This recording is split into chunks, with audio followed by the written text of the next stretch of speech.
ప్రజల్ని అంధకారంలో ముంచేసింది ఈ ప్రభుత్వం.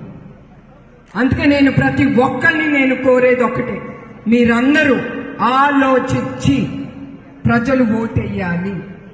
మన స్వాతంత్రం కోసం మనం ముందుకెళ్ళి మనం ఓటెయ్యాలి. మీరే కాదు, మీ పక్కనుండే ఇంట్లో వాళ్ళు కూడా బద్దకిచ్చిన మీరు ముందుకు తీసుకెళ్ళాలి వాళ్ళందరూ. అదే నేను కోరుతున్నాను. అట్లానే చంద్రబాబు నాయుడు గారు ఎలక్షన్ కి సూపర్ 6 అనేది ఆయన ప్రకటించారు. అది మీకు తెలుసో లేదో కానీ 20 లక్షల ఉద్యోగాలు తీసుకొస్తానన్నారు ఆయన మీకోసం. నిరుద్యోగులకి 3,000 రూపాయలు ప్రతి నెల వాళ్ళ అకౌంట్కి వెళ్తుందన్నారు. అదే కాకుండా మన అన్నదాతలకి ప్రతి సంవత్సరం పెట్టుబడికి 20,000 రూపాయలు ఇస్తానన్నారు. అట్లానే ప్రతి కుటుంబానికి 3 గ్యాస్ సిలిండర్ ఉచితం. తర్వాత ప్రతి ఆడబిడ్డకి 18 ఏళ్ళు వచ్చినమ్మటే ఆడబిడ్డ అకౌంట్ కి ప్రతి నెల 1,500. అదే కాకుండా చదువుకునే ప్రతి బిడ్డకి 15,000 రూపాయలు ప్రతి సంవత్సరం ఆ బిడ్డల అకౌంట్కి వెళ్తుంది. ముగ్గురు చదువుకునే వాళ్ళకి 45,000. అదే కాకుండా ఇప్పుడు ప్రస్తుతం 3,000 ఇచ్చే ఈ పెన్షన్ చంద్రబాబు నాయుడు గారు 4,000కి పెంచుతానన్నారు. పెంచి అది మీ ఇంటికి పంపిస్తానన్నారు.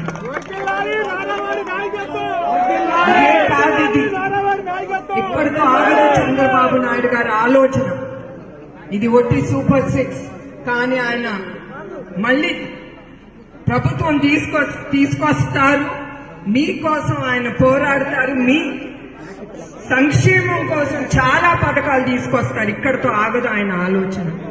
ఆయన ప్రజల మనిషి, కార్యకర్తల కోసమే జీవిస్తారు. నేను ఎప్పుడు మళ్ళీ అంటాను, ఎప్పుడు ఆయన కుటుంబాని కోసం ఆయన ఎప్పుడు బ్రతకలేదు. నేను ఒకప్పుడు పోట్లాడేదాన్ని, కానీ ఈ నిజం గెలవాలి అని తీసుకెళ్లే ఈ ప్రోగ్రాంతో నాకు ఒకటే అర్థమైంది, ఆయన మీకే అంకితం అవుతారు, మీకోసమే ఆయన బ్రతుకుతారు. అది తప్పకుండా అదే ఆలోచన. అది నేను ఆపేదాన్ని, ఇప్పుడు అది కూడా ఉండదు ఆయనకి. ఆ స్వాతంత్రం నేను ఇస్తున్నాను ఆయనకి, ప్రజల కోసం కార్యకర్తల కోసం పనిచేయటానికి. సో అట్లానే మనందరం, మీ అందరికీ తెలుసు తెలుగుదేశం, జనసేన, బీజేపీ కూటమి గురించి. మనందరం కలిసి తప్పకుండా ఏ పార్టీ అయినా కూడా మనం ఆ క్యాండిడేట్ ని మనం గెలిపించుకోవాలి. ఎందుకంటే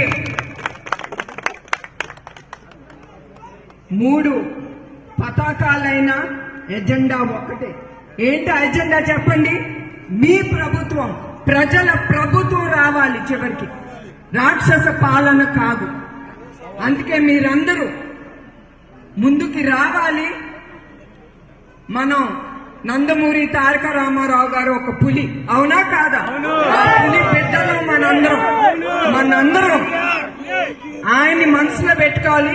మన తెలుగుదేశం పార్టీ, మన ప్రజల ప్రభుత్వం రావాలని మీరందరూ చెయ్యి కలిపి మే 13న మీరు మర్చిపోకూడదు. ధైర్యం చేసి ఎవ్వరు ఎదురొచ్చినా ఆయన్ని ఢీకొని మీరు ముందుకెళ్ళాలి. మీ ప్రజల ప్రభుత్వం మీరు తీసుకురావాలి. అది మీ చేతిలో ఉంటుంది. అది ఒక్క చంద్రబాబు నాయుడు గారిలో కాదు. ఆయన నాయకుడు, కానీ నాయకుడు కూడా 10 మంది అవసరం. అది ప్రజలు కలిస్తేనే ఆయనకి ప్రజల ప్రభుత్వం అనేది ఏర్పడుతుంది. అందుకే మీ ప్రజలు ఆయనతో పాటు మీరు ముందుకెళ్ళాలి. మన తెలుగుదేశం జెండా పైకి ఉండాలి. మన జాతీయ పతాకా కూడా పైకి ఎగిరేసి మనందరం కురుక్షేత్రానికి సిద్ధం అవ్వాలి. మే 13న కురుక్షేత్రానికి ఆయుధం ఏంటి చెప్పండి? మీ ఓటు. అది మర్చిపోబాకండి. ప్రతి ఒక్క ఓటు చాలా ముఖ్యమైనది. 17 మంది చేయలేని ఎన్నో గొప్ప గొప్ప పథకాలని, అభివృద్ధి కార్యక్రమాలని జగన్మోహన్ రెడ్డి గారు మాత్రమే చేయగలిగారు. మీరు కోవిడ్ సమయంలో చూసుంటారు, పక్కనే తమిళనాడు ఉంది, తెలంగాణ ఉంది, కర్ణాటక ఉంది. కనీసం మనుషులు ఏమైపోతున్నారో కూడా ఎవ్వరు పట్టించుకోలేదు. ఎవరికి టెస్టింగ్లు చేయలేదు ఫ్రీ ఆఫ్ కాస్ట్. ఎవరికి వ్యాక్సినేషన్ లేదు, ఎవరికి కోవిడ్ సెంటర్ లేదు. ఒక ఏపీలోనే కోవిడ్ సెంటర్లు పెట్టి ఏ విధంగా టెస్టింగ్లు ఇంటింటికి వచ్చి చేశారు. మీకు వాలంటీర్స్తో పాటు ఏఎన్ఎంలు, ఆశా వర్కర్లు వచ్చి ఇంటింటికి మీకు చేసి వచ్చిన వాళ్ళని కోవిడ్ సెంటర్లో పెట్టి వారికి పౌష్టికమైన ఆహారాన్ని, మెడిసిన్స్ ఇవ్వటమే కాకుండా ఆ తర్వాత అందరికీ కూడా వ్యాక్సినేషన్లు ఫ్రీ ఆఫ్ కాస్ట్తో వేసి ఏ విధంగా మనల్ని కాపాడుకున్నారో మీరు అందరూ కూడా గమనించారు. అలాగే మీరు చూస్తే ప్రతి గ్రామంలో కూడా ప్రతి ఇంటికి వెళ్ళి ఎంతమంది ఉంటే వెల్ఫేర్ స్కీమ్స్ అంతమందికి ఎలిజిబిలిటీ ఉన్న వాళ్ళకి సచివాలయ వాలంటీర్ వ్యవస్థ ద్వారా తీసుకొచ్చారు. గతంలో అయితే మండల ఆఫీసుల చుట్టూ తిరగాలి, లేదా నియోజకవర్గ స్థాయి నగరికి వచ్చి మీరు తిరగాల్సిన పరిస్థితి ఉండేది. కానీ ఈరోజు మీ ఇంటికే వచ్చి మీరు ఏ సంక్షేమ పథకానికి అర్హుల్లో తెలుసుకొని మీ దగ్గర పేపర్స్ కలెక్ట్ చేసుకొని అక్కడే అప్లోడ్ చేసి అన్నీ కూడా మీ గడప వద్దకే తీసుకొస్తున్న ఘనత జగనన్నకే దక్కింది. ఈరోజు ఇలాంటి చిన్న చిన్న ప్రాబ్లమ్స్ కూడా అది ఇక్కడ లోకల్ ప్రాబ్లమ్స్. ఇప్పుడు శ్మశానానికి దారి అంటే పట్టా ల్యాండ్, ప్రభుత్వం డబ్బులు ఇస్తుంది కానీ పట్టా ల్యాండ్ని ఎవరు ఓనర్సో ఒకసారి గ్రామస్తులు మాట్లాడినా ఓకే, లేదా మాకు నెంబర్స్ ఇచ్చినా మేము మాట్లాడి చూస్తాం. వాంటెడ్గా ఇవ్వకుండా ప్రాబ్లం చేసే వాళ్ళు కొంతమంది ఉంటారు. కానీ గ్రామం కోసం మంచి మనసుతో డబ్బులు ఇస్తున్నారు కదా ఇచ్చేద్దాంలే కొంచెం ప్లేసే అనుకునే వాళ్ళు కూడా ఉంటారు. So will try for that. అది కాకుండా ఇప్పుడు ఏదైతే ఆక్యుపై చేసుకొని పంచాయతీ రోడ్డు అంటున్నారో ఆక్యుపై చేసుకుంటే దాన్ని మనము కలెక్టర్ చెప్పి, జేసీకి చెప్పి, వాళ్ళని రమ్మని చెప్పి, సర్వేయర్ని చెప్పి మార్కింగ్ చేసి కావాలంటే మనం దారి వేసుకోవచ్చు. దానికైతే ప్రాబ్లమే లేదు. మూడోది వాటర్ అంటున్నారు. సో మనకున్న వాటర్ ఉప్పు నీళ్ళు కాబట్టి మనకి తమిళనాడు బార్డర్లో అక్కడ ఉన్న ఎమ్మెల్యే గారితో మాట్లాడతాను, చంద్రన్ గారితో. వాళ్ళు ఓకే అంటే ఆ పైప్ లైన్ నుంచి లాక్కుందాం, ఒక పైప్ లైనే వెయిట్ చేస్తాం మేము ఇంటింటికి ట్యాప్స్ వేసి. లేదు అంటే మీకు బోర్ వేసేదానికి వాళ్ళు పర్మిషన్ ఇచ్చినా కూడా బోర్ వేసి పైప్ లైన్ లాగిస్తాం. లేదు అంటే అప్పుడు ఆర్వో ప్లాంట్ గురించి ఆలోచిద్దాం. సో మీరు అడిగిన మూడింటికి ప్రాబ్లమ్స్లో 2 సాల్వ్ చేయగలిగింది. ఒకటైతే కొంచెం టఫ్, ట్రై చేస్తాం. ప్రకాష్ని పెట్టుకొని మాట్లాడతాను నేను కూడా, తనకు కూడా తెలియాలి కదా. సో మీకు కూడా తెలుస్తుంది, అర్థమవుతుంది. కూర్చోబెట్టి వాళ్ళు వచ్చినప్పుడు మాట్లాడిస్తాం. సో ఇంకేమైనా ఉన్నా కూడా ప్రభుత్వం తరఫున అయితే పార్టీలు, కులం, మతం చూడకుండా ఎలిజిబిలిటీ క్రైటీరియా, పేదవాడు అంటే చేయాలన్న బాధ్యత మేమందరం కూడా జగనన్న మాటని శిరసావిస్తూ పనిచేస్తూ ముందుకు వెళ్తున్నాం. కాబట్టి ఎవరు అనుమానాలు పెట్టుకోని అవసరం లేదు. ఒకవేళ మాకేమన్నా కావాలని ఆపేశారని అలాంటిది ఎక్కడ కూడా ఉండదు.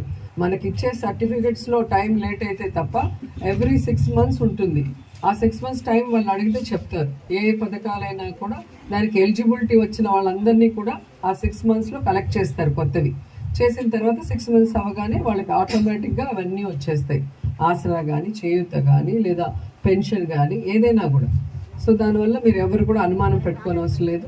ఏదున్నా కూడా మా వాలంటీర్ చెప్పినా ఓకే, లేదా మీ పంచాయతీ సెక్రటరీ ఉంటారు, వాళ్ళంతా మెరిట్ బేసిస్లో వచ్చిన వాళ్ళే. ఎవరికి ఇన్ఫ్లుయెన్స్ చేసినా కూడా వాళ్ళు మారు, వాళ్ళు సర్వీస్ ఓరియంటెడ్గానే ఉంటారు. వాళ్ళ దగ్గర మీరు చెప్పినా కూడా మీ పంచాయతీ పరిధిలోనే ఉంటుంది కాబట్టి సచివాలయం, మీరు అడిగినా వాళ్ళు ఖచ్చితంగా మీకు చెప్తారు. అలా ఏదైనా అనుమానం ఉంటే నాకు మెసేజ్ చేస్తే నా నంబర్ ఇచ్చి వెళ్తాను. ఎప్పుడు నాకు మెసేజ్ చేసినప్పుడు నేను ఇమీడియట్గా రిప్లై చేసి మీ సమస్యలు దూరం చేయడానికి రెడీగా ఉన్నానని కూడా చెప్తున్నాను. అండ్ ఈరోజు May 13th ఎలక్షన్స్ ఉన్నాయి. సో ఈ 5 years మీరు చూస్తే 30 yearsలో చేయలేని ఎన్నో అభివృద్ధి కార్యక్రమాల్ని, సంక్షేమ కార్యక్రమాల్ని 5 సంవత్సరాల కాలంలో అటు జగన్ గారి ఆశీస్సులతో మేము కూడా నియోజకవర్గాల్లో చేయటం జరిగింది.